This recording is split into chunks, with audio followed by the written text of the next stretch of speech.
வணக்கம்,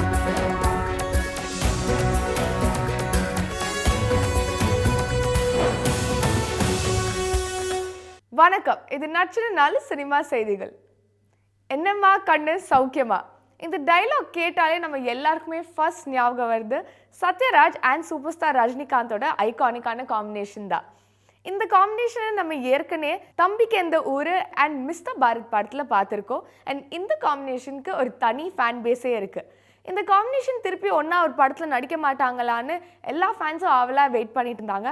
அண்ட் நடுவில் சிவாஜி படத்தில் இந்த காம்பினேஷன் டைரக்டர் ஷங்கர் ரீயூனைட் பண்ண போகிறதா ஒரு தகவல் வந்துச்சு. பட் அதுவும் நடக்கலை. இப்போ லேட்டஸ்ட்டாக என்ன தகவல் வந்திருக்குன்னா, லோகேஷ் கனகராஜ் டைரக்ட் பண்ணுற தலைவர் 171 படம் கூலியில் இந்த காம்பினேஷன் 38 இயர்ஸ்க்கு அப்புறம் திருப்பி ஒன்று சேர போகிறாங்கன்னு. நம்ம எல்லாருக்குமே தெரியும் சூப்பர் ஸ்டார் ரஜினிகாந்தோட லுக் இந்த படத்தில் ரொம்ப யூனிக் அண்ட் டிஃப்ரெண்ட்டாக இருந்துச்சு. அண்ட் இந்த படத்தில் இப்போ சத்யராஜும் இணைந்திருக்காரு. அண்ட் சத்யராஜ் ரஜினியோட ஃப்ரெண்டாக நடிக்க போகிறாரு.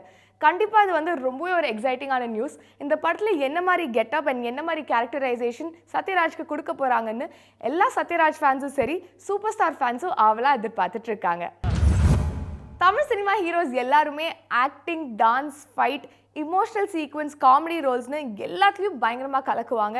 பட் ஒரு சில ஆக்டர்ஸ் மட்டும் தான் பாடவும் செய்வாங்க. அந்த லிஸ்ட் ஆஃப் ஹீரோஸில் தளபதி விஜய் ரொம்ப ஒரு இம்பார்ட்டண்ட்டான பர்சன். ஏன்னா அவரோட கெரியர் ஸ்டார்டிங்லேருந்து பாடிட்டுருக்காரு.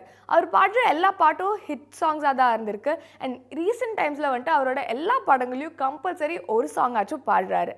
இப்போ அப்கமிங்காக the greatest of all time படம் டைரக்ட் பண்ணுறது Venkat Prabhu and music director Yuvan Shankar Raja. இந்த படத்துலையும் வந்துட்டு விசில் போடு சாங்கில் அவர் பாடியிருந்தார். அண்ட் ரொம்பவே ஒரு நல்ல ரெஸ்பான்ஸ் இருந்துச்சு.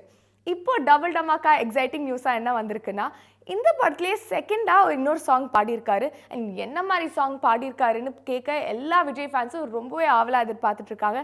யுவன் சங்கர் ராஜா மியூசிக்னு சொல்லுமோ இன்னும் எதிர்பார்ப்பு இருக்குது. இதுக்கு முன்னாடி பெரியண்ணா படத்தில் வந்து 3 பாடல்கள் பாடியிருந்தார். என்னதான் அவர் அந்த படத்தில் நடிக்கலனாலும் அந்த 3 பாடல்களுக்கும் ஒரு ஹிட் சாங்காக தான் இருந்திருக்கு. இப்போ ஒரு லாங் கேப்க்கு அப்புறம் கிரேட்டஸ்ட் ஆஃப் ஆல் டைமில் 2 சாங்ஸ் பாடியிருக்காரு. கண்டிப்பாக எல்லா விஜய் ஃபேன்ஸ்க்கும் இது ரொம்பவே ஒரு சூப்பர் எக்ஸைட்டிங்கான news. Ghajini returns 2005 AR Murugadoss டைரக்ஷனில் ஹாரிஸ் ஜெயராஜ் மியூசிக்கில் சூர்யா டிஃப்ரெண்ட் கெட்டப்ஸ் அண்ட் கேரக்டரில் நடித்து சூப்பர் ஹிட் பிளாக் பஸ்டரான மூவி தான் கஜினி. இந்த படத்தில் ஃபீமேல் லீடாக அசின் அண்ட் நயன்தாரா நடிச்சிருந்தாங்க. அண்ட் இந்த படத்தோட ரெஸ்பான்ஸ் பார்த்து இந்த படத்தை ஹிந்திலையும் ரீமேக் பண்ணியிருந்தாங்க. இந்த ஹிந்தி ரீமேக்கில் ஆமிர் கான் நடித்து அதுவும் ஒரு பிளாக் பஸ்டர் மூவியாக தான் இருந்துச்சு. ரீசெண்ட் டைம்ஸில் ட்ரெண்டே ரீரிலீஸ் தான். அண்ட் எல்லா ஆக்டர்ஸோட படங்களும் ரீரிலீஸ் ஆகிட்டு வருது. அண்ட் சூர்யா ஃபேன்ஸ் எல்லாம் ரொம்ப ஆவலாக எதிர்பார்த்துட்டு இருந்தாங்க சூர்யாவோட எந்த படம் ரீரிலீஸ் ஆக போகுதுன்னு. அண்ட் அதுக்கேற்ற மாதிரி ஒரு ஒஃபிஷியல் அனௌன்ஸ்மெண்ட்டில் என்ன சொல்லியிருக்காங்கன்னா, கேரளாவில் ஜூன் 7 வந்து கஜினி படம் ரீரிலீஸ் ஆக போகுது. அண்ட் இந்த ரீரிலீஸ் வந்து ரொம்ப டிஜிட்டைஸ்டான கிளாரிட்டியாக இருக்கிற வேர்ஷன் தான் ரீரிலீஸ் பண்ண போகிறாங்கன்னு சொல்லியிருக்காங்க.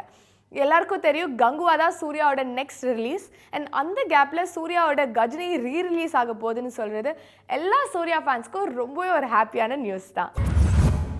ஒரு நல்ல படம் ஸ்ட்ராங் சோஷியல் மெசேஜோட ரியலிஸ்டிக்காக எடுத்தால் கண்டிப்பாக எந்த லாங்குவேஜில் இருந்தாலும் அது ஒரு ஹிட் மூவியாக தான் இருக்கும். அதுக்கு ஒரு பெஸ்ட் எக்ஸாம்பிள் பரியேறும் பெருமாள்.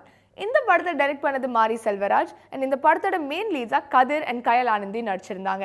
இந்த படம் ரொம்ப ஒரு இம்பாக்ட்ஃபுல்லான படமாக தான் இருந்துச்சு. அண்ட் மாரி செல்வராஜோட எல்லா படங்களையும் ரொம்பவே ஸ்ட்ராங்கான சோஷியல் மெசேஜ் சொல்லி ஒரு பெரிய லெவல் தாக்கத்தை உருவாக்குவார். அண்ட் இப்போ ரீசெண்டாக என்ன தகவல் வந்திருக்குன்னா, பரியேறும் பெருமாள் படம் ஹிந்தி ரீமேக் ரைட்ஸ் வந்துட்டு பிரபல director and producer Karan Johar வாங்கியிருக்காரு. அண்ட் இந்த படத்தை ஹிந்தியில் ரீமேக் பண்ண போகிறாங்க. ஹிந்தி ரீமேக்கோட டைரக்டர் வந்து சாஜியா இக்பால். அண்ட் இந்த படத்தோட காஸ்ட்டில் வந்து மெயின் லீடாக சித்தார்த் அண்ட் திரிபதியை காஸ்ட் பண்ணியிருக்காங்க. இந்த படத்துக்கு டைட்டில் தடக் 2னும் அனௌன்ஸ் பண்ணியிருக்காங்க. ஏற்கனவே தடக் வந்து கரண் ஜோஹர் ப்ரொடியூஸ் பண்ண ஒரு படம் தான். அண்ட் அந்த படமும் ரொம்ப ஒரு சொசைட்டிக்கு ஸ்ட்ராங்கான மெசேஜ் சொல்லிச்சு. ஸோ இந்த படத்தை தடக் 2ன்னு நேம் பண்ணுறது ரொம்ப ஒரு ஆப்டான விஷயம்தான். இந்த படம் தமிழ் படம் மாதிரியே இருக்குமா, இல்லை ஹிந்தி ஆடியன்ஸ்க்கு ஏற்ற மாதிரி சேஞ்சஸ் பண்ணுவாங்களான்னு எல்லாரும் பார்க்க ஆவலாக எதிர்பார்த்துட்ருக்காங்க. இதே மாதிரி வேறு நச்சின 4 சினிமா செய்திகளோட நான் உங்களை மீட் பண்ணுறேன். Until then, this is bye from Akshita Das. உடனுக்குடன் செய்திகளை தெரிந்து கொள்ள சன் நியூஸ் பெல் ஐகானை கிளிக் பண்ணுங்க.